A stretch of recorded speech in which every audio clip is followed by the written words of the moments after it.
हम लोग आज बात करने वाले हैं एफआईआर पे। अब तक जो हुआ, अगर नहीं भी कुछ किया तो भी ठीक है। अगर आज से शुरू करेंगे तो आज से जो कुछ शुरू होगा वो एकदम नया है। कम से कम यहां से शुरुआत हो जाएगी।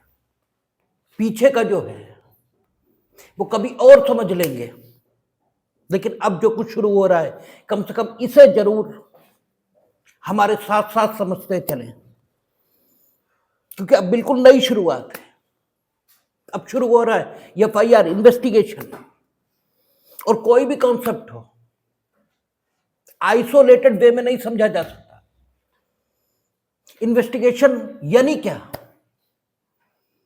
इन्वेस्टिगेशन, इसका रिजल्ट क्या है? इन्वेस्टिगेशन कैसे की जाएगी? इन्वेस्टिगेशन कब तक पूरी होनी चाहिए? There are so many questions, और इनको आइसोलेटेड वे में आप नहीं समझ सकते।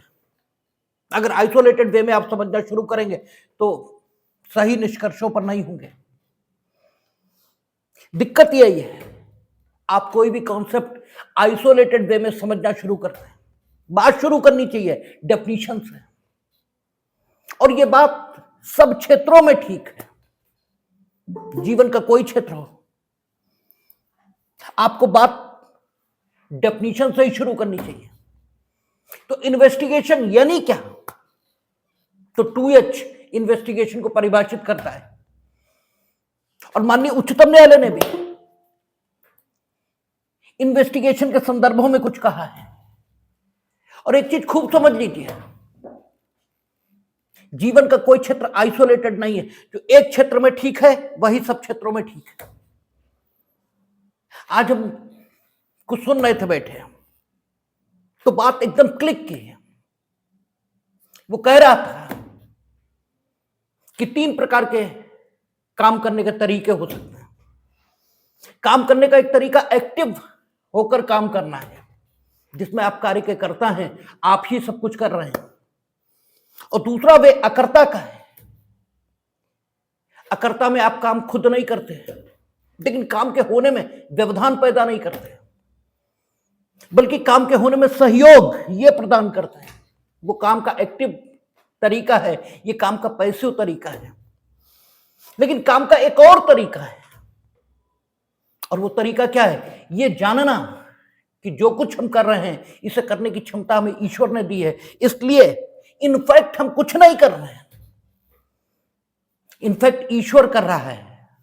और यही अकर्ता का भाव है, और यही कृष्ण ने कहा है कि अकर्ता के भाव से अगर आप कर्मों को करेंगे तो परिणाम ये आपका नहीं होगा, आप मुक्त ही रहेंगे, क्योंकि आपने कुछ किया ही नहीं। आप इस भाव से कर रहे थे, क्योंकि हम नहीं करते, ईश्वर हमसे करा रहा है। और ये बात जैसे ही, ये हमने कहा ना, हम चीजें कहीं सुनते हैं, लेकिन उन्हें हम कानून के क्षेत्रों में सोचते रहते हैं कि कहां लागू की जाए। यही प्रेसिडेंट ऑफ इंडिया का रोल है। सब कुछ वही करेंगे और वो कुछ भी नहीं करेंगे। सब कुछ उन्हीं के नाम पर होगा। जैसे सब कुछ आपके नाम पर हो रहा है, लेकिन आप ये जानते हैं कि करने वाले हम नहीं हैं, हमसे ईश्वर कराता है।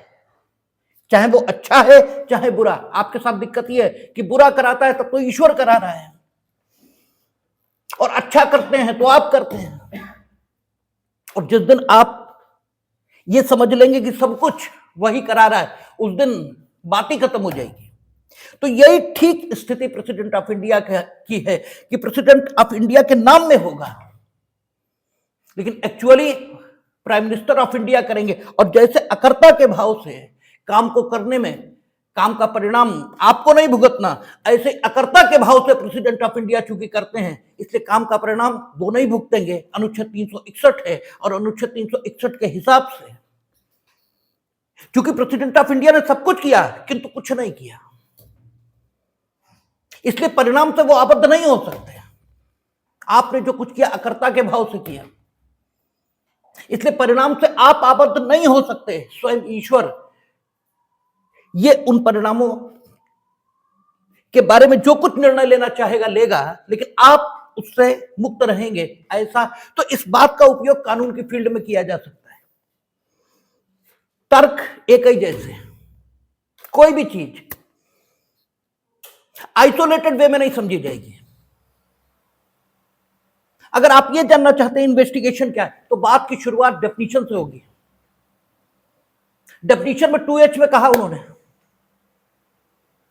कि इन्वेस्टिगेशन एक ऐसी प्रक्रिया है जिसका उद्देश्य कलेक्शन ऑफ एविडेंस है, और ये न्यायालय के अतिरिक्त अन्य किसी व्यक्ति के द्वारा संपादित की जाएगी। तो कुछ चीजें निकल आई कि इसका एक अल्टीमेट पर्पस है, और वो अल्टीमेट पर्पस क्या है? Collection of evidence.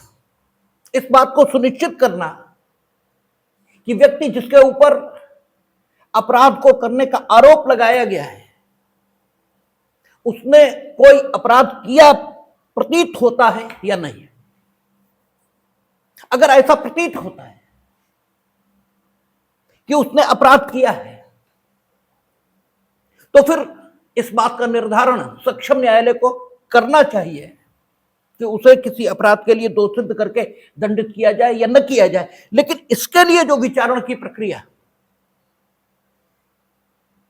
चलाने की जरूरत होगी, वो विचारण की प्रक्रिया चले या ना चले, इस पर्पस को सुनिश्चित करने के लिए, इस उद्देश्य की प्राप्ति के लिए इन्वेस्टिगेशन ये की जाती है।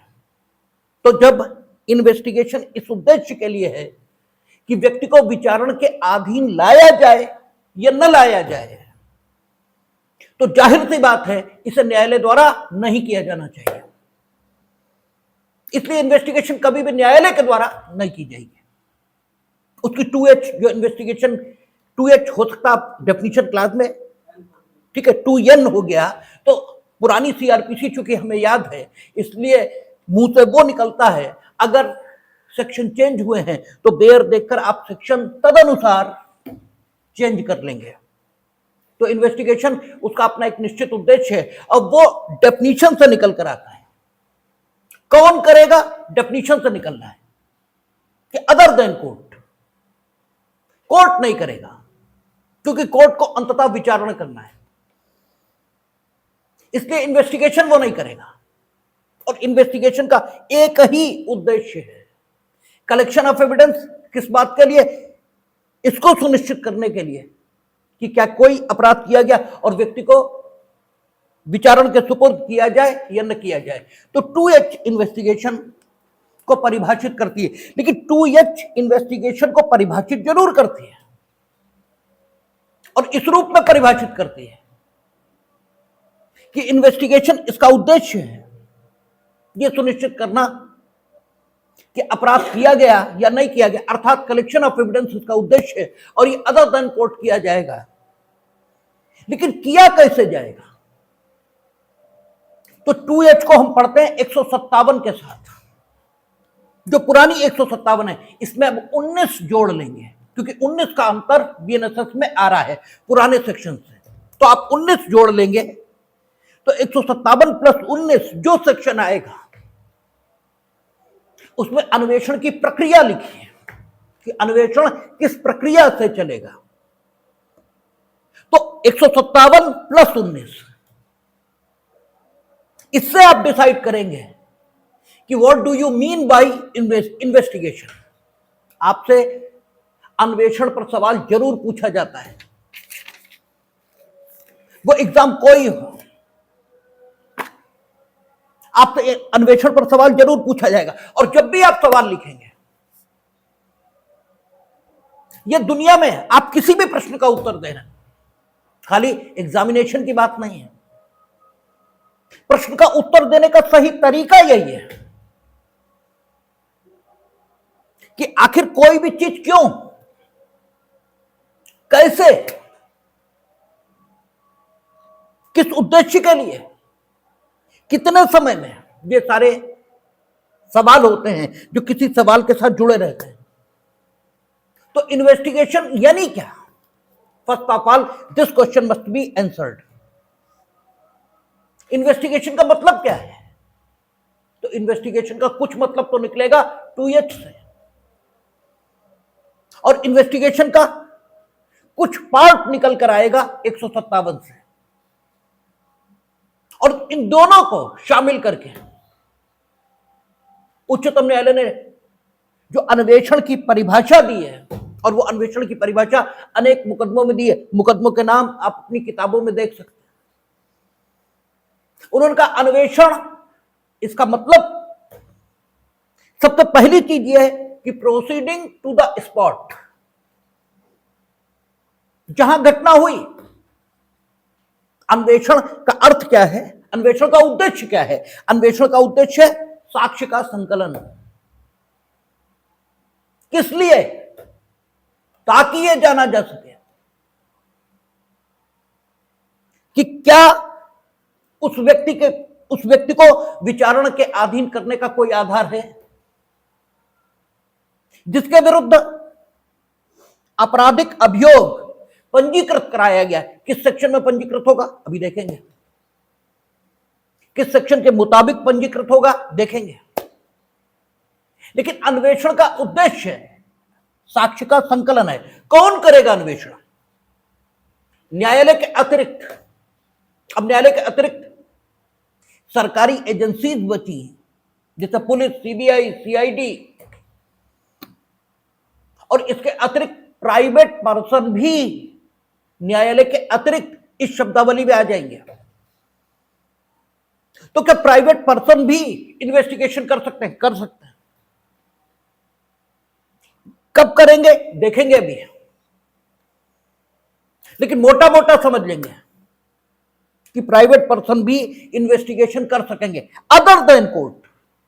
बात खत्म हो गई, और कानून में जितनी बात कही जाएगी बस उतनी ही बोली जाएगी। उस एम्बिट में जितना आ रहा बस उतना ही है, उस एम्बिट से जो कुछ बाहर जा रहा वो बाहर ही है। तो जब कहा अदर देन कोर्ट, इसका मतलब other than court, whether that is government agency और private person. If that is not court, he can investigate. उस पर कोई प्रतिबंध नहीं है। हाँ, ये ठीक है कि सामान्य तौर पर अन्वेषण सरकारी एजेंसियां करती हैं, लेकिन अन्वेषण प्राइवेट व्यक्तियों के द्वारा भी किया जा सकता है। किन परिस्थितियों में? जब सरकारी एजेंसियां अन्वेषण करने को तैयार नहीं है, या सरकारी एजेंसियों द्वारा अन्वेषण किया जाना संभव नहीं है। सरकारी एजेंसियां जो अन्वेषण के लिए बनाई गई हैं, ठीक है, उनका नाम पुलिस, सीबीआई, सीआईडी। फैक्ट्स ऐसे भी हो सकते हैं जिन पर इन्वेस्टिगेशन की जरूरत हो और सरकारी एजेंसी उस पर इन्वेस्टिगेशन करने में सक्षम ना हो, तब प्राइवेट पर्सन भी इन्वेस्टिगेट कर सकते हैं। तो कुल मिलाकर अगर बात करें तो इन्वेस्टिगेशन कौन कर सकता है? Private person and governmental agencies both, दोनों इन्वेस्टिगेशन कर सकते हैं। इन्वेस्टिगेशन आप करना प्रारंभ करोगे तो आप इन्वेस्टिगेशन में क्या क्या करोगे? क्योंकि अल्टीमेट उद्देश्य क्या है? यह जानना कि संबंधित व्यक्ति जिस पर आपराधिक अभियोग है उसको आपराधिक विचारण के लिए न्यायालय के समक्ष ले जाया जाए या न ले जाया जाए, यह जानना उद्देश्य है। तो सवाल यह है कि इन्वेस्टिगेशन इसमें क्या क्या किया जाएगा। तो सबसे पहले 157 और 2H दोनों को पढ़कर माननीय उच्चतम न्यायालय ने निर्धारित किया है कि इन्वेस्टिगेशन का सबसे पहला जो हिस्सा होगा प्रोसीडिंग टू द स्पॉट, घटना स्थल पर जाना। इसलिए आप देखें, जैसे कोई घटना होती है, पुलिस तत्काल घटना स्थल पर आती है। क्यों? वो 157 की बाध्यता है। इन्वेस्टिगेशन, इसका मतलब ही यह हुआ कि it is the process collection of evidence. जो प्रक्रिया ये है, और ये काहे के लिए चल रही? कलेक्शन ऑफ एविडेंस के लिए। लेकिन कलेक्शन, जो एविडेंस का कलेक्शन है, ये मनमाने ढंग से नहीं, बल्कि कानून जिस ढंग से बता रहा है क्योंकि कानून अगर नहीं बताएगा तो इन्वेस्टिगेशन में हो सकता महत्वपूर्ण साक्ष्य छोड़ दिए जाएं और बेकार के साक्ष्य जिनका कोई मूल्य कानून की नजर में न हो, वो सारी चीजें उठाकर रख दी जाए। इसलिए कानून अपने आप एक प्रोसेस, एक प्रक्रिया तय करता है और कहता है कि आप इसी तरह से इन्वेस्टिगेशन चलाएंगे, और इन्वेस्टिगेशन उस तरह चल रही या नहीं, इसको ऑब्जर्व करने का काम कानून किसे देता है? मजिस्ट्रेट को। यही जुडिशरी और पुलिस के बीच जो संबंध है इन्वेस्टिगेशन के सिलसिले में, वो संबंध यही है कि इन्वेस्टिगेशन कानून के मुताबिक चले। लेकिन इन्वेस्टिगेशन मजिस्ट्रेट के बताए के मुताबिक नहीं चलेगा, वो कानून के मुताबिक चलेगा। मजिस्ट्रेट ये नहीं बताएगा कि इन्वेस्टिगेशन कैसे चले, लेकिन वो ये ऑब्जर्व जरूर करेगा कि कानून के मुताबिक चल रहा है या नहीं। जैसे 173 जो पुरानी है, इसमें 19 जोड़ देंगे, वर्तमान का सेक्शन आ जाएगा। ठीक है, तो 173 सब सेक्शन 1, इसमें 19 जोड़ लें तो जो सेक्शन आएगा वो सेक्शन ये कहता है कि इस अध्याय के अंतर्गत चलने वाला प्रत्येक अन्वेषण यथाशीघ्र, ठीक है, तेजी के साथ समाप्त किया जाएगा। यथासंभव, जितनी जल्दबाजी, बिना, जो शब्द प्रयोग करता है अनावश्यक विलंब के बिना समाप्त किया जाएगा, ये शब्द प्रयोग करता है। तो अनावश्यक विलंब, इसका मतलब आवश्यक विलंब किया जाएगा, अनावश्यक विलंब नहीं होगा। इसका अर्थ यह नहीं विलंब नहीं होगा, अनावश्यक विलंब नहीं होगा। विलंब मना नहीं किया है, अनावश्यक विलंब रोका है। अब अनावश्यक विलंब हो रहा है तो 173 जो पुराना है प्लस 19 कर देंगे, जो हक मिल रहा है। इससे क्या होगा कि मजिस्ट्रेट पूछ सकेगा पुलिस से कि आखिर इन्वेस्टिगेशन में विलंब क्या है, क्यों पूरा नहीं हुआ अब तक, और इसी को आप कचहरी में प्रोग्रेस रिपोर्ट का मंगाना कहते हैं। ठीक है, वो ऑब्जर्व करता है चीजों को। वो हम आपसे ये नहीं कह रहे हैं कि इन्वेस्टिगेशन में आप इनका स्टेटमेंट रिकॉर्ड करोगे या इनका करोगे, चाहे जिसका करो, लेकिन देर क्यों हो रही है ये बताइए। ठीक है, आप लिखो, बताओ कि भाई हम इनके यहां गए, ये मिले नहीं। ठीक है, आपकी बात, नहीं मिले, दोबारा जाइए, बताया गया 15 दिन बाद आएंगे, कोई बात नहीं, 15 दिन इंतजार करिए। लेकिन जब सीआरपीसी में ये लिखा है कि वॉटेवर, कहां पर लिखा अभी देखेंगे हम लोग, जब प्रोविजन बाय प्रोविजन पढ़ेंगे तो देखेंगे पुरानी सीआरपीसी और वर्तमान की बीएनएस, इसमें लिखा है कहां, धारा 172 प्लस 19 कर लेंगे। उसमें ये लिखा है कि अभियोग की एक दैनंदिनी बनेगी, केस डायरी बनेगी, जो आप केस डायरी कचहरी में देखते हैं। उसमें जो अन्वेषण करता है वो प्रत्येक दिन की कार्रवाई को लिखेगा। और इसलिए आप देखते हैं केस डायरी, अगर आप देखेंगे कचहरी में तो उसमें लिखा होता है, मैं विवेचक इस दिनांक को, ठीक है, विवेचना में पुनः लगा और मैंने ये किया। तो आप, अगर आप इन्हें ढूंढने गए थे और ये महत्वपूर्ण साक्षी थे, नहीं मिले, कहा गया 15 दिन बाद मिलेंगे, तो क्या केस डायरी में कोई एंट्री है? दिखाइए। ठीक है ना। तो अन्वेषण इसकी प्रक्रिया विधि के अनुसार चले, इसको ऑब्जर्व करना मजिस्ट्रेट का काम है। This is the relation in between magistrate, meaning thereby court, and police officers या इन्वेस्टिगेटिंग एजेंसीज। वो पुलिस ऑफिसर हो सकते हैं, नॉर्मली पुलिस ही होती है, कभी कभी सीबीआई आदि अन्य एजेंसीज ये भी होती हैं। तो इन्वेस्टिगेशन का मतलब है कानून के मुताबिक साक्ष्य के संकलन की प्रक्रिया, वो मनमाने ढंग से नहीं चल सकती। तो इन्वेस्टिगेशन कैसे चलेगी ये बताया गया है, अन्वेषण की प्रक्रिया बताई गई है। कहां? 157 में 157 बताती है। 157 मीनिंग देर बाय +19 कर लेंगे बीएनएसएस का सेक्शन निकालने के लिए। इसको बार बार रिपीट करने की जरूरत नहीं। हम अगर पुरानी सीआरपीसी की सेक्शन बोल रहे हैं तो आप +19 करके वर्तमान बीएनएसएस का सेक्शन निकाल लेंगे।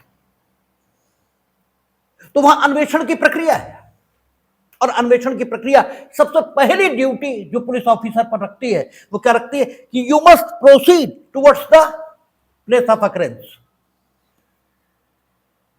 इसलिए आप देखते हैं पुलिस सबसे पहले वहीं आती है प्लेस ऑफ अकरेंस पे। जब आप मेंस में सवाल लिखेंगे अन्वेषण क्या है,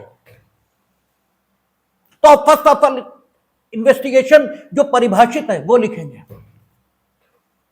और जो परिभाषित है तो दो चीजें आ जाएंगी, फॉर व्हाट इन्वेस्टिगेशन चलेगी and by whom investigation will be conducted. दो बातें तो आई जाएंगी। फॉर व्हाट चलेगी? फॉर कलेक्शन ऑफ एविडेंस, और कलेक्शन ऑफ एविडेंस ये हवा में नहीं तो काहे के लिए? इसके लिए कि विचारण के लिए अभियुक्त को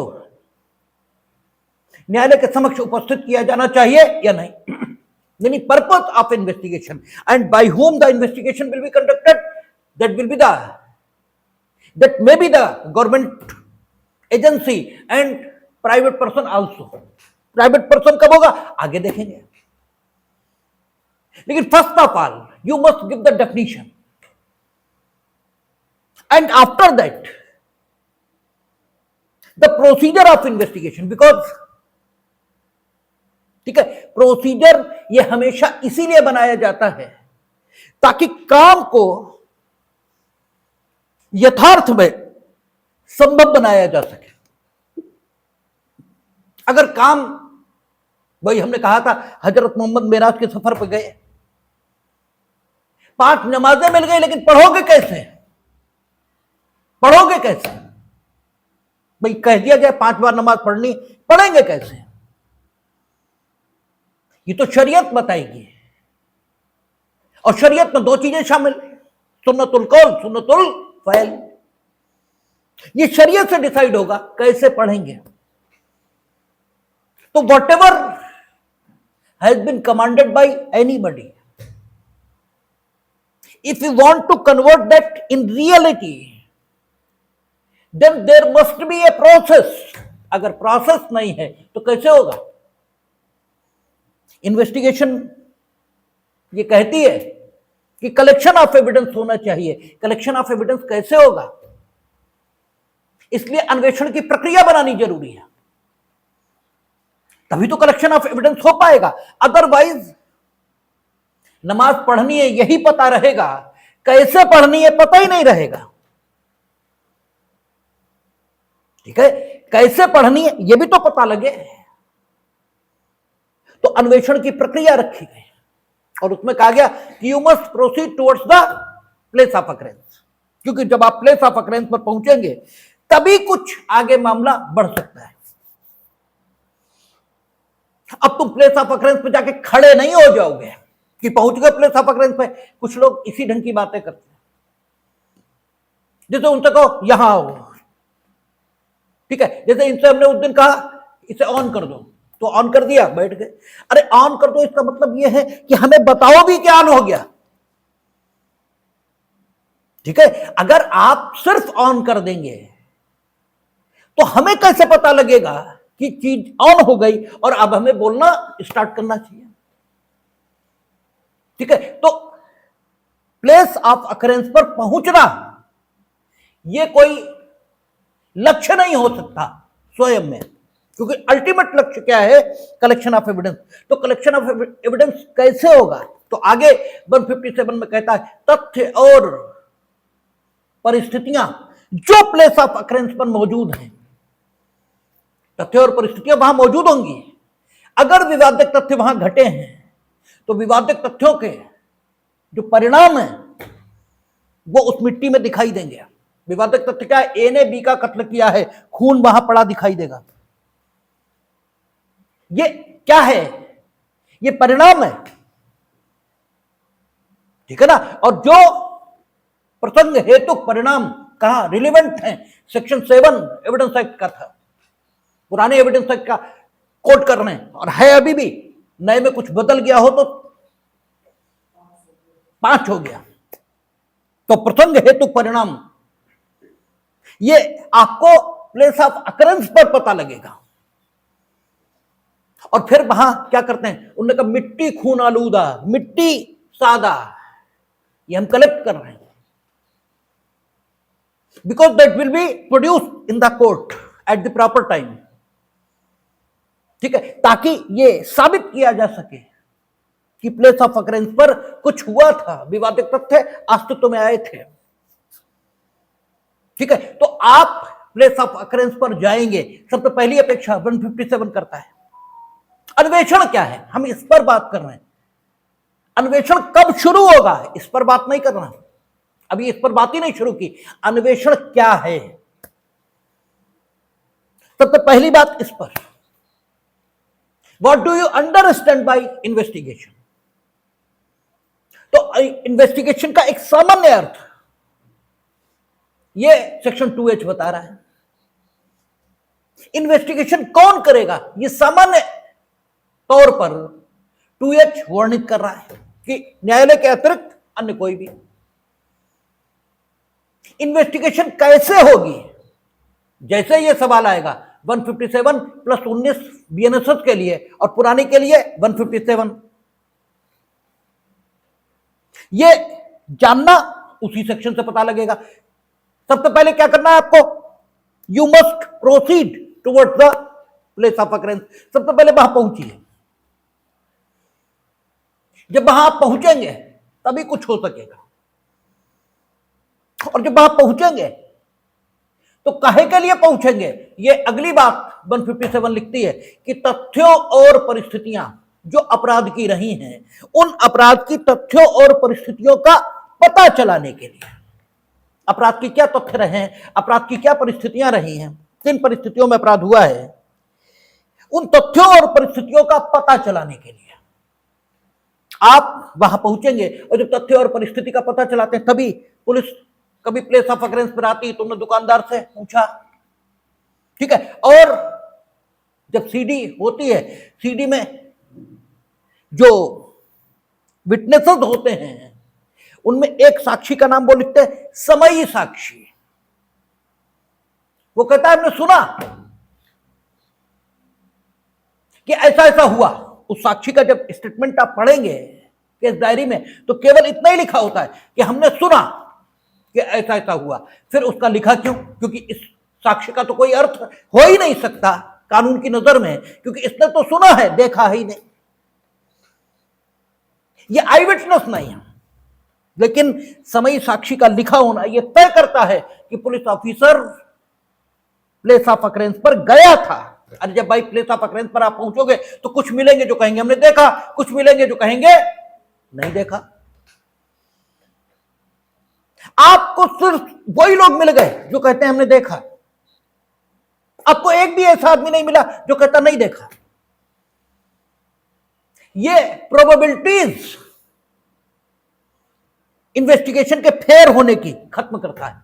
और ऐसा प्रत्येक तथ्य पुराने एविडेंस एक्ट की सेक्शन 11 के मुताबिक ऐसा प्रत्येक तथ्य जो विवादित तथ्यों या सुसंगत तथ्यों को अत्यधिक अधिसंभाव्य या अत्यधिक अनधिसंभाव्य कर देता है, ग्राह्य है।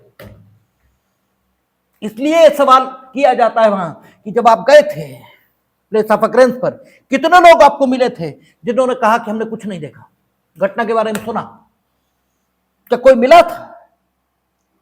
ये चीज तय करेगी, ठीक है। वहां कुछ भी हवा में नहीं हो रहा। तो प्लेस ऑफ अकरेंस पर आप जाएंगे और तथ्यों और परिस्थितियों का पता चलाने की कोशिश करेंगे। किसकी? अपराध की। और तथ्यों और परिस्थितियों का पता चलाने के तरीके क्या होंगे आगे भी उसको भी देखेंगे कि तथ्यों और, ये हम नटशेल में आपसे बात कर रहे हैं। पूरे अन्वेषण के चैप्टर में जो कुछ लिखा है उसको नटशेल में हम आपको बताने की कोशिश कर रहे हैं कि आप तथ्यों और परिस्थितियों का पता चलाएंगे। तो तथ्यों और परिस्थितियों का पता कैसे चलाएंगे, क्योंकि आप तो वहां थे नहीं। तो वे लोग जो अपराध की परिस्थिति से परिचित प्रतीत होते हैं, इंक्लूडिंग अक्यूज,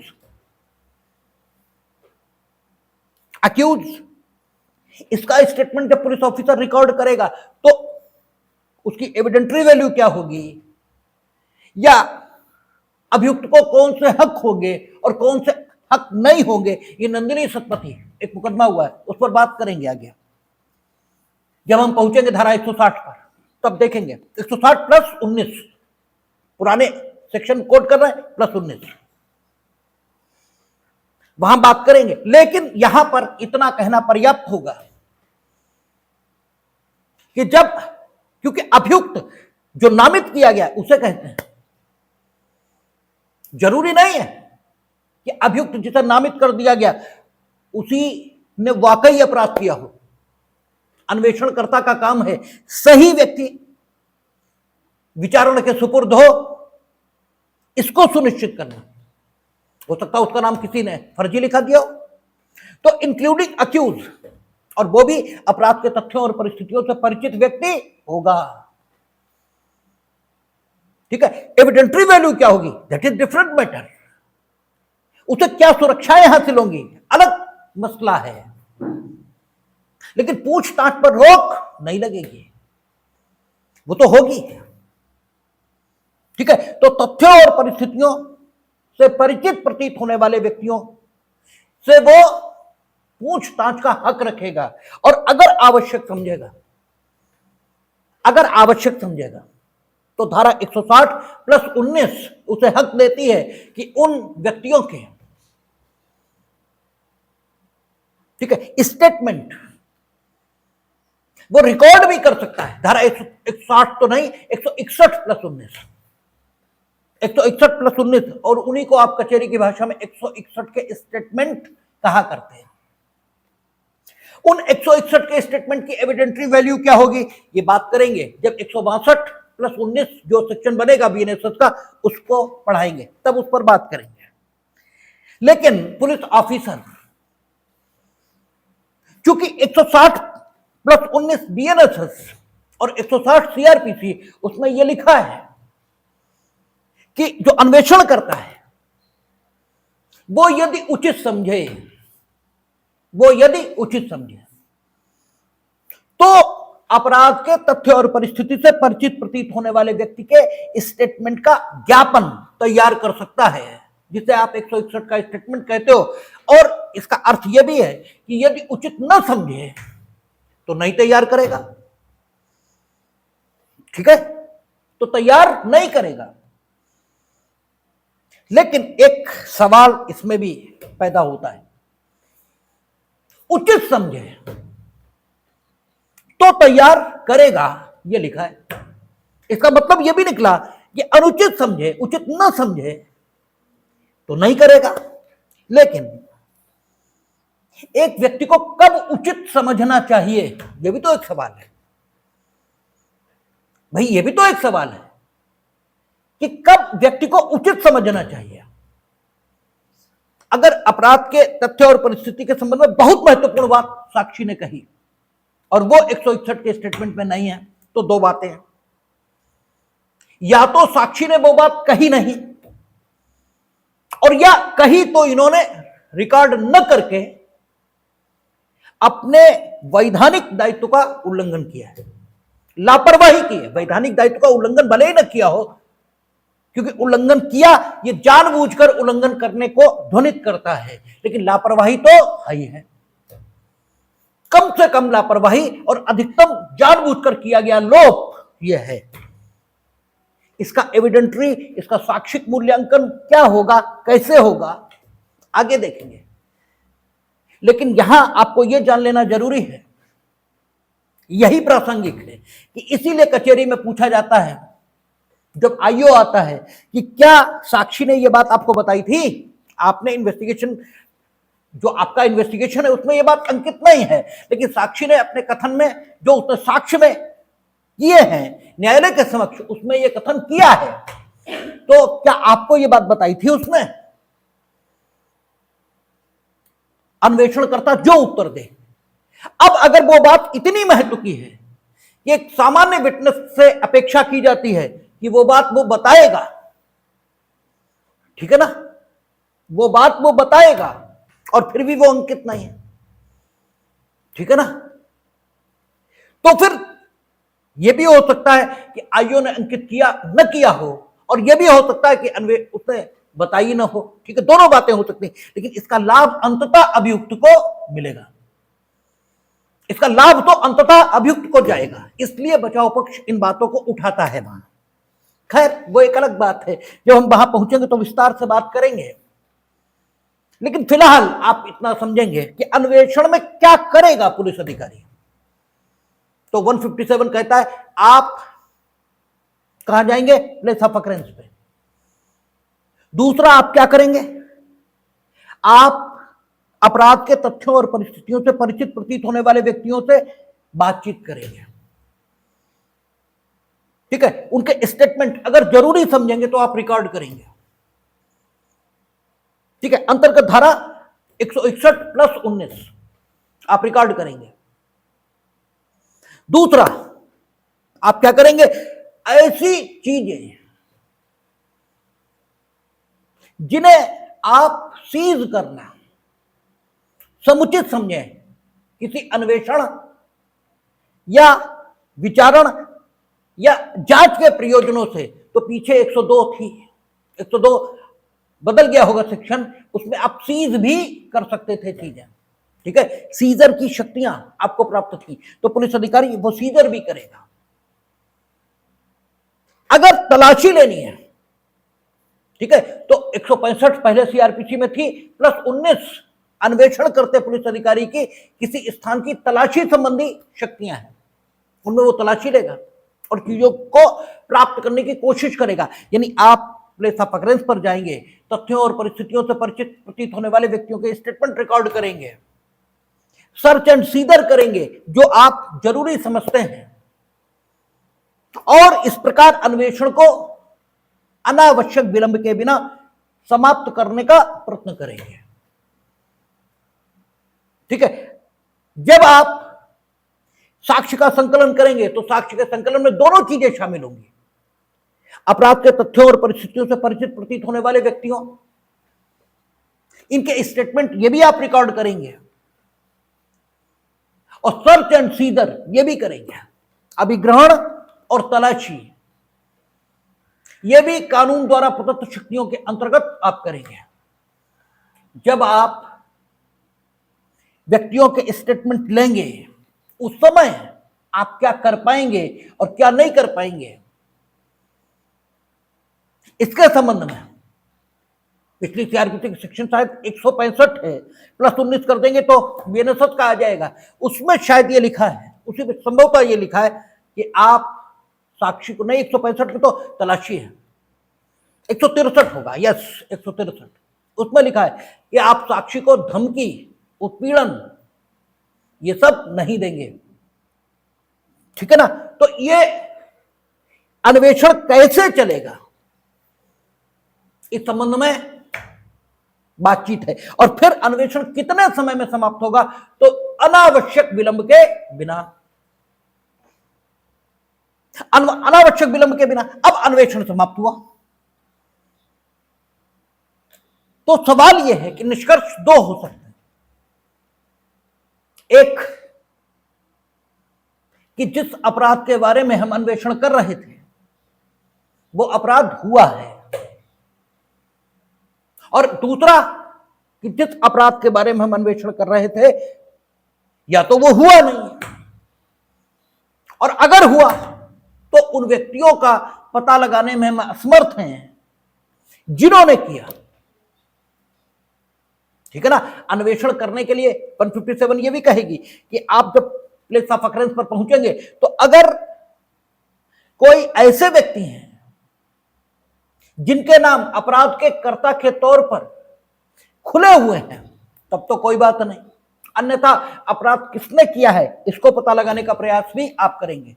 लेकिन अपराध के तथ्यों और परिस्थितियों का आप पता लगा रहे हैं, तो अगर अक्यूज का नाम खुला भी है कि अमुक व्यक्ति ने अपराध किया है, तो भी आप आंख मूंद कर उस पर विश्वास नहीं करेंगे।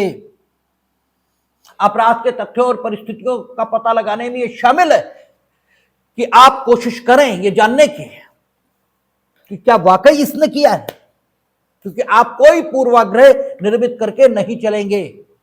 और ये प्रश्न वहां आते भी हैं जब आईओ इन्वेस्टिगेटिंग अफसर ये क्रॉस एग्जामिनेशन में खड़ा होता है कि देखिए आप गांव में गए, इनसे मिले, घायल के भाई से, घायल के पिता से, गांव वालों से नहीं मिले।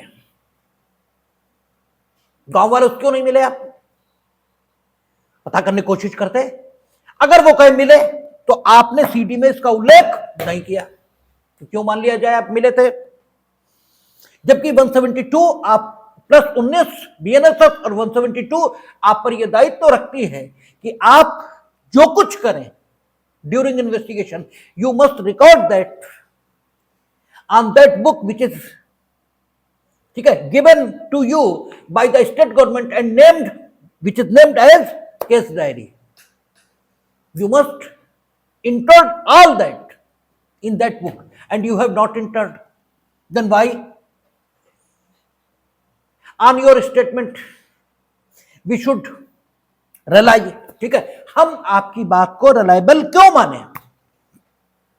ये चीजें होती हैं, तो ये सारी चीजें कहां से निकल रही? इन्वेस्टिगेशन कैसे की जाएगी?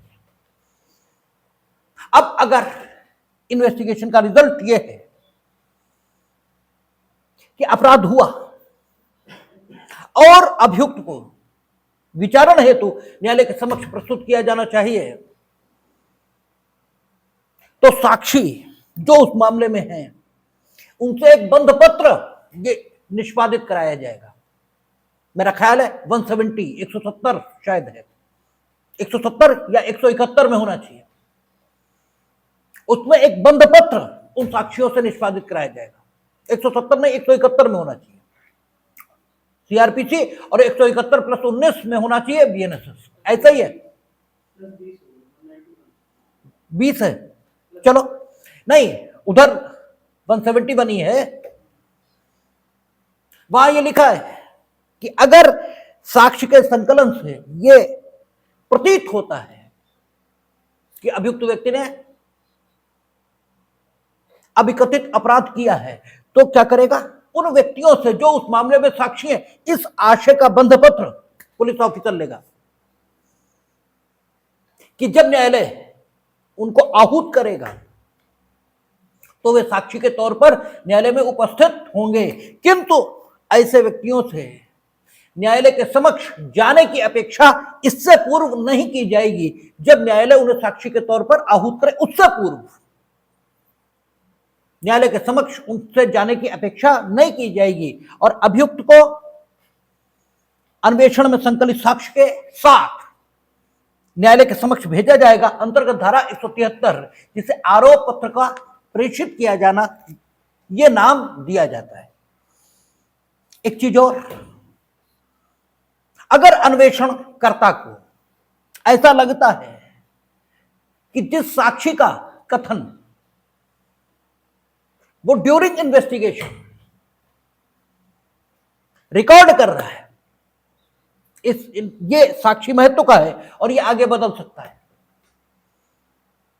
तो वह न्यायिक मजिस्ट्रेट से ये अपेक्षा कर सकता है कि उसका कथन अंतर्गत धारा 164 पूर्व की, और अब जितने भी सेक्शन 19 या 20 जोड़ने हो उतना आप जोड़ लेंगे, और उतने जितना नंबर आएगा सेक्शन का, उतने नंबर के सेक्शन में बीएनएसएस में आप उसका स्टेटमेंट रिकॉर्ड भी करवा सकते हैं। अगर न्यायिक मजिस्ट्रेट इस स्टेटमेंट को रिकॉर्ड कर लेगा तो ये एविडेंस नहीं बन जाएगा। पहली चीज समझ लें, जो कचहरी में आप बहुत बेवकूफी की बात करते हैं, तब भी ये एविडेंस नहीं है, क्योंकि एविडेंस हमेशा विचारण न्यायालय के समक्ष होगा। पहली चीज समझ लें। और अभी अन्वेषण चल रहा, विचारण तो है ही नहीं, इसलिए एविडेंस नहीं है, और एविडेंस के तौर पर इसका उपयोग यह भी नहीं होगा। यानी 164 पूर्व का, और 19 जोड़ दे तो 183। 183 बीएनएसएस के स्टेटमेंट के आधार पर किसी को सजा हो जाए नहीं होगी। पहला तर्क कि स्टेटमेंट जो कि विचारण न्यायालय रिकॉर्ड करता है केवल वही एविडेंस है। दूसरी बात समझ लें कि जिसे विचारण की अधिकारिता ही नहीं है वो विचारण कर नहीं सकता। विचारण न्यायालय जो रिकॉर्ड करेगा वही एविडेंस है, और जिसे विचारण की अधिकारिता मिली है वही विचारण न्यायालय हो सकता है। और there are so many offences which is triable by court of session, और उनमें मजिस्ट्रेट द्वारा रिकॉर्ड किए गए कथन को एविडेंस कैसे माना जा सकता है? इसका मतलब वो एविडेंस नहीं है, क्योंकि मजिस्ट्रेट तो सेशन मामलों में विचारण न्यायालय हो ही नहीं सकता, इसलिए वो बिल्कुल नहीं है एविडेंस। ये गलतफहमी बिल्कुल दिमाग से निकाल देंगे। फिर उसकी एविडेंटरी वैल्यू क्या है? क्यों उसका रिकॉर्ड कराया जाना? ये पुलिस ऑफिसर जरूरी समझ रहा है, और रिकॉर्ड करा लेगा तो फायदा क्या मिलेगा? ये सवाल उठ रहे हैं। और नई जो बीएनएसएस है और सीआरपीसी आफ्टर अमेंडमेंट, लैंगिक अपराध, ठीक है, साथ ही साथ महिलाओं के साथ होने वाले अपराध, एसिड अटैक आदि मामलों में 164 का रिकॉर्ड कराया जाना, यानी 164 प्लस 19 यानी 183 वर्तमान में, इसका रिकॉर्ड कराया जाना मैंडेटरी करती है, रिकॉर्ड कराना ही होगा आयोग को। अन्य अपराधों के संबंध में अन्वेषणकर्ता के पास विकल्प है, चाहे कराए और चाहे न कराए, लेकिन उन अपराधों की दशा में जिनका उल्लेख 183 या पुरानी 164 में हुआ है उनमें कराना ही होगा। तो आखिर विधायिका क्या लक्ष्य हासिल करना चाहती है जब एविडेंस वो है नहीं, कुछ है नहीं? तो फिर आखिर विधायिका किस लक्ष्य को हासिल करना चाहती है, या इसका क्या फर्क पड़ा कि वो मजिस्ट्रेट के सामने रिकॉर्ड हो गया? इसको हम स्पष्ट करेंगे। ये बात यहीं छोड़ रहे हैं, इसको हम स्पष्ट करेंगे तब जब हम पुलिस जिन स्टेटमेंट को रिकॉर्ड करेगी उनकी एविडेंटरी वैल्यू और 164 में या 183 में जो मजिस्ट्रेट रिकॉर्ड करेगा उसकी एविडेंटरी वैल्यू, इस पर बात करेंगे।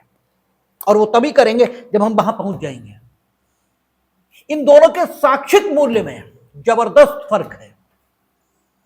साक्षिक मूल्य में अर्थात साक्ष्य के दृष्टिकोण से इन स्टेटमेंट का जो उपयोग हो सकता है उस उपयोग में जबरदस्त अंतर है, और उस उपयोग में अंतर के कारण ये उचित जान पड़ता है कि 164 या 183 में स्टेटमेंट रिकॉर्ड करा लिया जाए। और एक वजह और भी है, वो वजह है कि जब बेल मांगेंगे आप, जिस समय जमानत मांग रहे हैं या जिस समय आरोप की विरचना हो रही है, ये मोटे में भी हम बात कर रहे हैं, जब आरोप आदि पर पहुंचेंगे, बेल आदि पर पहुंचेंगे तो विस्तार से इस पर बात करेंगे। लेकिन अभी मोटे में आप समझ रहे हैं कि whatever has been collected by the IO during investigation, bail मिलेगी या नहीं मिलेगी और आरोप की विरचना होगी या नहीं होगी, ये इसी मटेरियल पर डिपेंड होता है। इसी मटेरियल से यह तय होगा कि बेल मिलेगी या नहीं मिलेगी, ठीक है ना? आरोप की विरचना की जाएगी या नहीं की जाएगी। और जब बेल मांगी जाती है उस समय पुलिस के सामने रिकॉर्ड स्टेटमेंट और मजिस्ट्रेट के सामने रिकॉर्ड स्टेटमेंट, इसमें फर्क दिखाई देता है। तो बेल के पॉइंट ऑफ व्यू से यह महत्वपूर्ण है, आरोप की विरचना के पॉइंट ऑफ व्यू से यह महत्वपूर्ण है, और ड्यूरिंग ट्रायल साक्षिक उपयोग, इसके पॉइंट ऑफ व्यू यह इंपॉर्टेंट है। शेष इसका मूल्य साक्ष्य के बराबर कभी नहीं होता, ये साक्ष्य नहीं है। और कचहरी में अक्सर हमें तो गुस्सा भी आने लगता है, कई बार हमारे साथ ही आके कहते हैं कि 164 में पीड़िता का स्टेटमेंट था फिर भी कोर्ट ने छोड़ दिया, तो हमें गुस्सा आने बहुत तेज आने लगती। हम उनसे पूछते तो 164 का पीड़िता का स्टेटमेंट क्या एविडेंस है? वो एविडेंस कब से हुआ, होता रहे पीड़िता का स्टेटमेंट, इससे क्या फर्क पड़ता है? उसका उपयोग क्या है ये हम लोग देखेंगे जब हम साक्षिक मूल्य पर बात करना शुरू करेंगे। तो ड्यूरिंग इन्वेस्टिगेशन साक्ष्य कलेक्शन में अन्वेषण अधिकारी को यह ताकत भी है। अच्छा, इसीलिए आप कभी देखें जिनमें गवाह पक्षद्रोही हो जाते हैं, आप बेल एप्लीकेशन लगाते हैं फिर भी रिजेक्ट। सरकार के पक्ष से अगर सर लोक अभियोजक ठीक खड़ा है, वो तर्क यही लेता है कि सर बेल का disposal during investigation collect evidence पर होगा, और पक्षद्रोही साक्षी हैं तो उनके साक्ष्य का मूल्यांकन उस समय होगा जब मुकदमा निर्णीत होगा। और यह भी कोई कानून नहीं है कि पक्षद्रोही साक्षी के साक्ष्य पर सजा नहीं होगी। हमारी कोर्ट में भी हुई है परसों ही, सब साक्षी पक्षद्रोही और फिर भी सजा।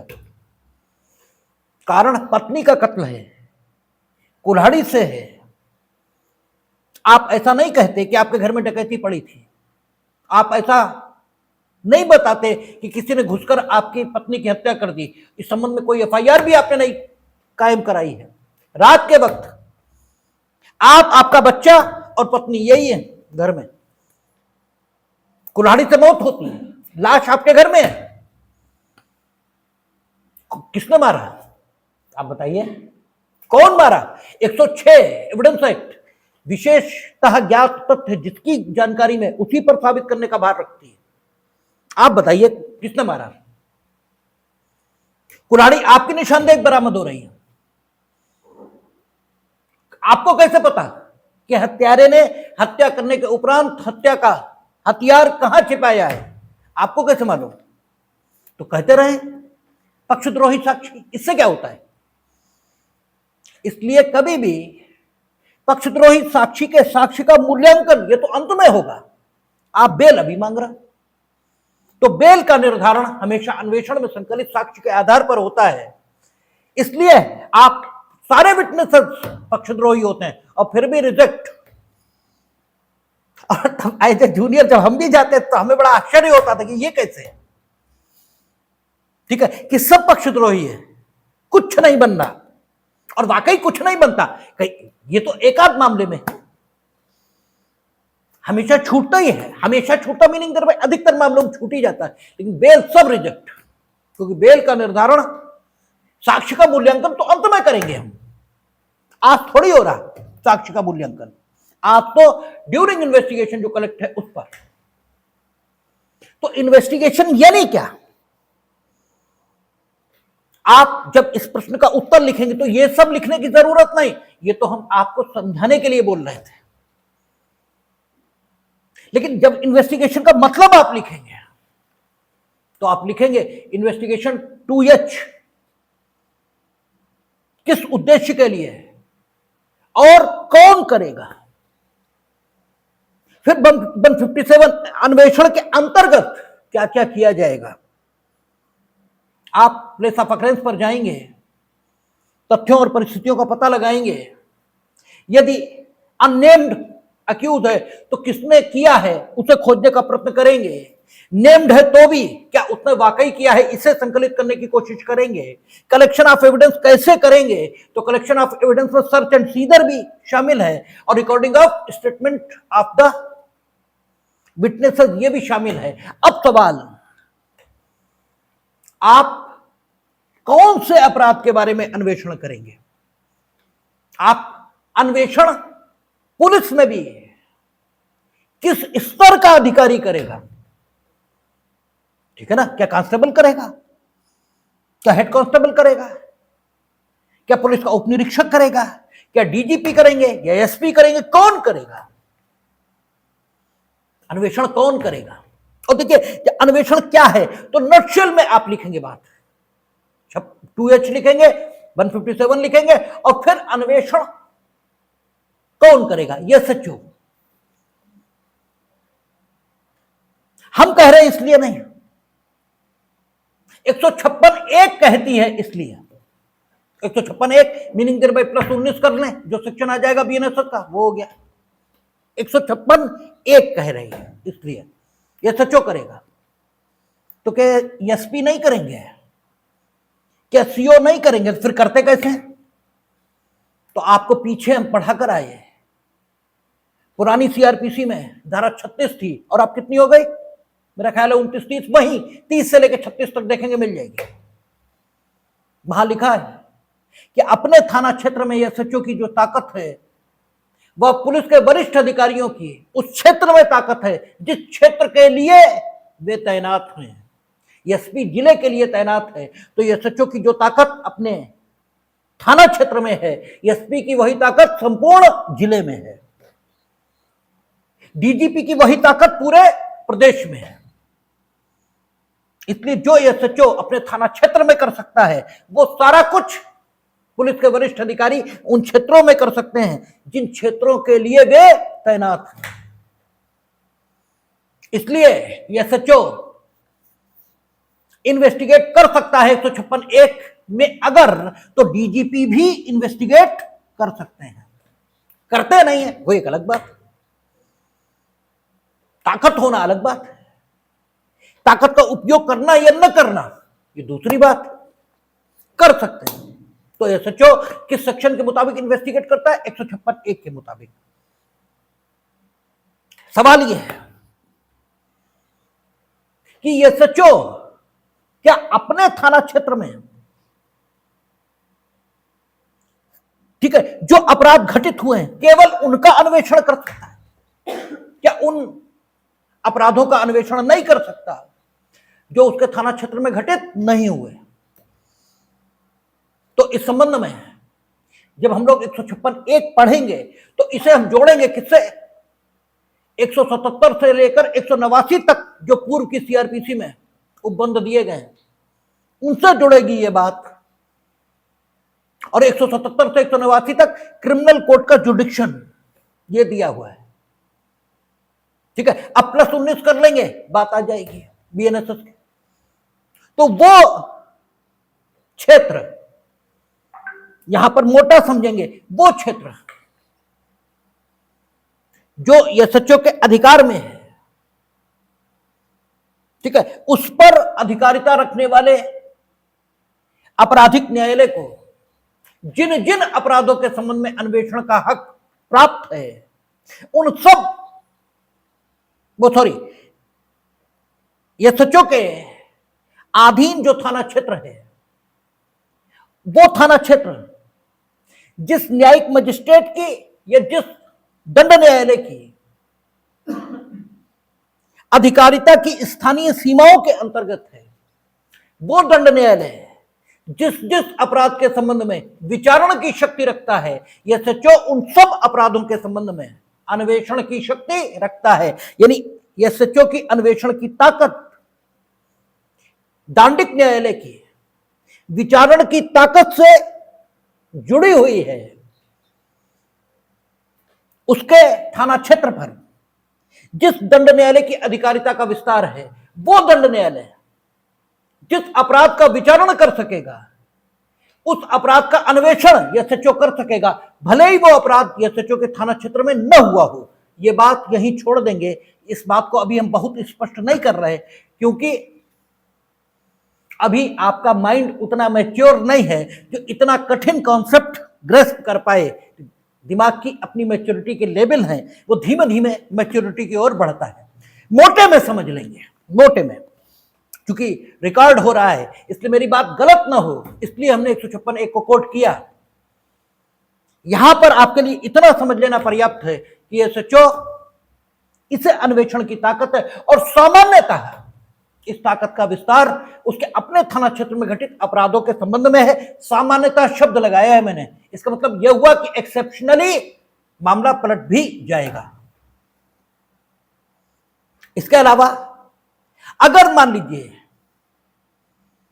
किसी पुलिस अधिकारी को किसी भी प्रोविजन, ठीक है, अर्थात 156(1) इसके मुताबिक जिस अपराध के संबंध में अन्वेषण की ताकत नहीं थी, अगर उसका अन्वेषण पुलिस अधिकारी ने कर लिया तो क्या अन्वेषण गलत है? क्या इसके आधार पर विचारण नहीं चलाया जा सकता? तो 156(2) और 156 में 19 जोड़ देंगे तो बीएनएसएस उसके सेक्शन आ जाएंगे। तो 156(2) और 175 बीएनएसएस ये कहती है कि ऐसा नहीं होगा। जिस पुलिस ऑफिसर को अन्वेषण करना चाहिए था उसने नहीं भी किया, तो इससे क्या फर्क पड़ता है?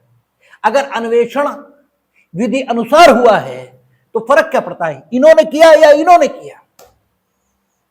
अन्वेषण ठीक है और उसके आधार पर विचारण होगा, ठीक है ना। तो 156(3) ही नहीं है, उससे पहले 156(1) और 156(2) भी हैं। वो कौन और किसको क्या शक्तियां देती, उन पर विचार करना भी जरूरी है। मोटे में आप ये समझ लेंगे ये एसएचओ का अन्वेषण की ताकत है और सामान्यतः अपने थाना क्षेत्रों की में हुए अपराधों के संबंध में है। लेकिन अगर वो किसी अन्य अपराध का इन्वेस्टिगेशन भी कर दे तो कानूनन इससे कोई विसंगति पैदा नहीं होती, ठीक है। ये आपका रहेगा। अब सवाल यह कि प्राइवेट पर्सन इसे अन्वेषण की ताकत कब है? तो आपने देखा कि देखिए अपराध इतनी गंभीर बात है कि अपराध के होने के, ठीक है, अपराध होने की दशा में सिर्फ एक मार्ग नहीं हो सकता कार्रवाई का, क्योंकि अगर हम एक ही मार्ग रखेंगे तो एक मार्ग जिन लोगों के भरोसे रखा जाएगा उनके निरंकुश हो जाने की संभावनाएं रहेंगी। अगर हम ये कहेंगे कि अन्वेषण इसी के माध्यम से यह सुनिश्चित किया जा सकता है कि व्यक्ति का विचारण किया जाए या न किया जाए, अन्वेषण एकमात्र प्रक्रिया है जिसके आधार पर यह तय किया जाए कि व्यक्ति को विचारण के अधीन, जिसके विरुद्ध कोई आरोप लगा रहा है कि उसने मेरे साथ कोई अपराध किया, उसे हम विचारण के अधीन करें या न करें, यह सिर्फ अन्वेषण से तय होगा। तो अन्वेषण सामान्यतः पुलिस के द्वारा किया जाता है या गवर्नमेंटल एजेंसीज के द्वारा। इसका मतलब यह हुआ कि हम गवर्नमेंट की इच्छा शक्ति पर सारी चीजें छोड़े दे रहे हैं। यद्यपि नो डाउट गवर्नमेंट स्टेट है, स्टेट का एक अंग है, लेकिन judiciary it is also a organ of the state, ये भी जो, ठीक है, स्टेट का ही अंग है और स्टेट ये चाहता है न्याय दिया जाए। तो अगर एक अंग व्यक्ति के साथ पक्षपात करे तो दूसरे अंग के पास अल्टरनेटिव रेमेडीज होनी चाहिए। इसलिए एक और प्रोसेस सोचा गया है और वो कौन सा प्रोसेस है, जिसे परिवाद का किया जाना कहा जाता है। और परिवाद आप कॉग्निजेबल और नॉन कॉग्निजेबल ऑफेंसेस दोनों में कर सकते हैं।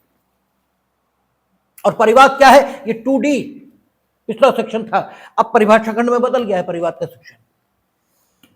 वो क्या है, एक ऐसा कथन जो इस आशय से मजिस्ट्रेट के समक्ष किया जा रहा है कि मजिस्ट्रेट आपके कथन के आधार पर स्वयं में निहित शक्ति का संबंधित व्यक्ति के विरुद्ध प्रयोग करे और उसे विधि अनुसार दंड प्रदान करे। यह एक विशेष प्रकार का कथन है जो एक पर्टिकुलर आचरण के साथ किया जाता है। आचरण क्या है, हमने कहा ना कि कथन तो बहुत है, नरेशन एक वर्णन है, सिंपल वर्णन है कि हम आ रहे थे, चोर मिल गए, उन्होंने बहुत मारा, ये सिंपल वर्णन है। और एक ये है कि इस आशय से वर्णन करना कि आप कार्रवाई करो। जो दूसरा वर्णन है इसे परिवाद कहते हैं और जो पहला वर्णन है उसे सिर्फ वर्णन कहते हैं। जैसे हम कई बार कहते हैं ना कि सत्य ये सिर्फ तथ्यों का एज सच वर्णन नहीं है, ये इससे अधिक है। क्योंकि क्या है, सत्यम शिवम सुंदरम, सत्य जो कल्याणकारी है और जो सुंदर की परिभाषा ये नहीं होती दिखने में अच्छा, प्रभाव में अच्छा, ये भी सुंदर की ही डेफिनेशन है। तो सत्य घटनाओं का ऐसा सच वर्णन ही नहीं है, जो कल्याणकारी है वो सत्य है, ये भी स्वीकार किया जा सकता है। इसलिए युधिष्ठिर का झूठ बोलना किसी सत्य से कम नहीं है। यद्यपि युधिष्ठिर पूरा झूठ भी नहीं बोले, उन्होंने अर्ध सत्य कहा, लेकिन हमने कहा ना कि शायर बात को बहुत थोड़े में कह देते हैं, और उतनी बात जितनी शायर एक लाइन में कहते हैं उतना कहने के लिए बहुत कुछ कहने की जरूरत पड़ती है। किसी ने कहा ना, सच बढ़े या घटे तो सच ना रहे। सच को बढ़ा दीजिए तो वो गप हो जाती है, सच को घटा दीजिए तो वो अर्ध सत्य हो जाता है। तो सच बढ़े या घटे तो सच ना रहे, और झूठ की तो कोई इंतहाई नहीं, चाहे थोड़ा बोलो और चाहे जितना बोलो। तो ठीक है, तो सच यही नहीं है कि तथ्यों का सच वर्णन कर दिया जाए, सच इससे भी ज्यादा है। ठीक है, तो कुल मिलाकर जो अन्वेषण करता है, ठीक है, वो अगर उसी को ये ताकत दे दी जाए कि सिर्फ वो अन्वेषण करेगा, तो गवर्नमेंटल एजेंसीज ये चाहेंगी तो अन्वेषण करेंगी या नहीं करेंगी। इसलिए परिवाद it is also a alternative, और परिवाद एक विशेष प्रकार का कथन है जो तथ्यों के वर्णन से अलग है। तथ्यों का वर्णन बिना किसी आशा और अपेक्षा के किया जाता है, जबकि परिवाद में इच्छा होती है कि मेरी बात के आधार पर आप अमुक व्यक्ति के विरुद्ध कार्यवाही करो। यही परिवाद का और तथ्यों के वर्णन का यह एक सिंपल स्टेटमेंट का फर्क है। और परिवाद किसके समक्ष होगा? न्यायालय के समक्ष। लेकिन परिवाद के आधार पर विचारण नहीं शुरू करेगा न्यायालय। अब यह भी सवाल जब आप कचहरी जाते हैं अगर सोचते हैं तो उठता है जहन में, ठीक है। जहन आदमी जैसा होना जरूरी है,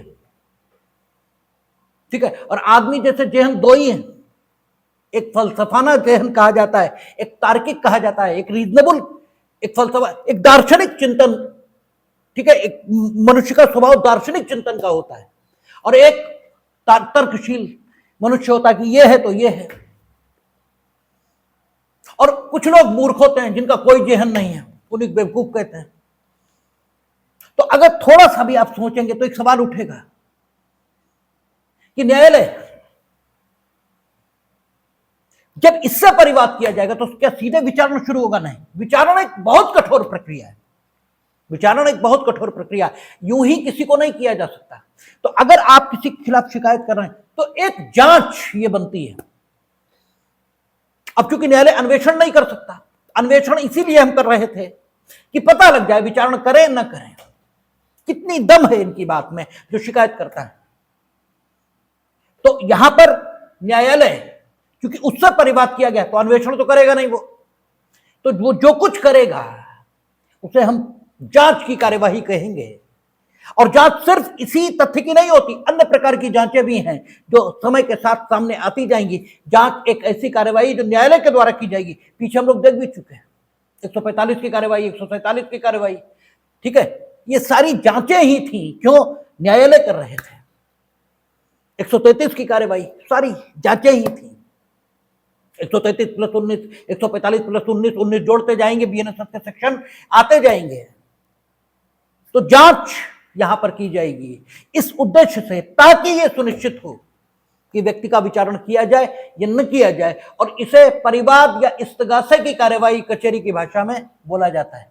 और इसमें अंतर्गत पिछली धारा 202 है, अब कितनी हो गई? 19 अभी तक जोड़ने से काम चल रहा है, तो संभवतः 19 जोड़ने पर 221 होनी चाहिए, 225 है। तो अब 225 में मजिस्ट्रेट को ये ताकत दी गई है, पहले 202 उसमें ताकत दी गई थी। जांच के दौरान अगर मजिस्ट्रेट को ये लगता है कि ये सुनिश्चित करने के प्रयोजनों से कि व्यक्ति को विचारण के अधीन किया जाए या न किया जाए, अन्वेषण कराया जाना चाहिए, तो वह किसी भी व्यक्ति से अन्वेषण करा सकता है, किसी से भी, यानी पुलिस, प्राइवेट पर्सन, दोनों से, जिससे चाहे करा ले। बस फर्क जो आएगा पुलिस द्वारा किए गए अन्वेषण में और वहां अगर पुलिस द्वारा अन्वेषण चल रहा है तो वारंट के बिना गिरफ्तारी की शक्तियां रहेंगी पुलिस ऑफिसर को, यहां वारंट के बिना गिरफ्तारी की शक्ति नहीं रहेगी। शेष सारा अन्वेषण वैसे ही चलेगा, यानी proceeding to the spot, ascertainment of the facts and circumstances of the case, ठीक है। ये सारी चीजें सुनिश्चित करने के लिए वैसी ही ताकतें रहेंगी, यानी रिकॉर्डिंग ऑफ स्टेटमेंट, ठीक है, 164 में रिकॉर्डिंग, सारी चीजें हो सकती हैं, केवल गिरफ्तारी की शक्ति नहीं रहेगी। तो अन्वेषण क्या है, किस उद्देश्य से अन्वेषण, किस तरह होगा अन्वेषण, कौन करेगा? एसएचओ। अन्वेषण किन अपराधों के बारे में एसएचओ कर सकता है? अन्वेषण क्या प्राइवेट पर्सन भी कर सकते हैं ये। और अन्वेषण समाप्ति कितने समय में होगी? और अन्वेषण में यदि यह पाया जाए कि व्यक्ति दोषी है तो उसके विरुद्ध आरोप पत्र किस सेक्शन में प्रेषित होगा? अन्वेषण के दौरान किए गए कार्यों को अभिलिखित करने के लिए डायरी बनेगी। ये सारा नटशेल है अन्वेषण का। और अगर आपसे पूछा जाता है अन्वेषण क्या है, तो आप शॉर्ट इन ब्रीफ ये सारी चीजें लिखेंगे। और इन ब्रीफ लिखी जा सकती हैं 2-3 पेज में, ऐसा नहीं है। बताने में समय लगता है, बताने में विस्तार होता है, लेकिन लिखने में उतना विस्तार नहीं होता। और तब अन्वेषण क्या है, इस प्रश्न का पूरा उत्तर दिया जा सकता है। अन्वेषण कब शुरू होगा? Now this is the question, and this question will be considered by us at tomorrow, ठीक है, at the very same time, ठीक है। इसके बाद कल बात करेंगे हम लोग।